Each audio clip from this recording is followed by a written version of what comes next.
వ్యాపారానికి అధ్యక్షుడు మీకు సపోర్ట్ చేస్తున్నాడు కాబట్టి ఈవేళ మీరు ఆయన ట్విట్టర్లో మీరు ఆయనకి శుభాకాంక్షలు చెప్పిన మళ్ళాడే మీకు కంటైనర్ వచ్చింది కనుక అందుకే చెప్తున్నాం. ఈరోజు గంజాయి చూసుకోండి, భారతదేశంలో ఎక్కడ గంజాయి దొరికినా దాని మూలాలు జగన్మోహన్ రెడ్డి పాలనలో ఉన్నాయి.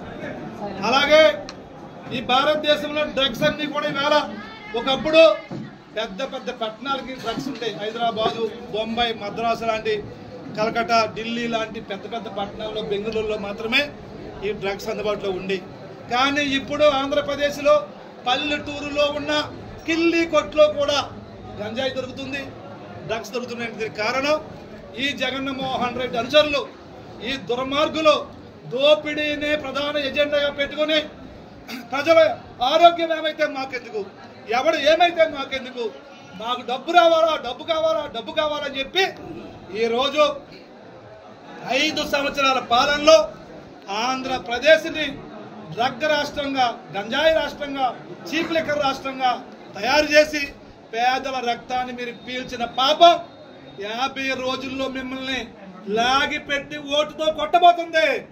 రాబోయే 24 ఎన్నికల్లో ఈ రాష్ట్రంలో జగన్మోహన్ రెడ్డిని చిత్తుగా ఈ ప్రజలు ఓడించి తిరిగి చంద్రబాబు గారు, పవన్ కళ్యాణ్ గారు, బీజేపీ కూటమిని అధికారంలో తేడానికి ఈ రాష్ట్రంలో ఉన్న ప్రజలు సిద్ధంగా ఉన్నారని తెలియజేసుకుంటూ సెలవు తీసుకుంటున్నారు.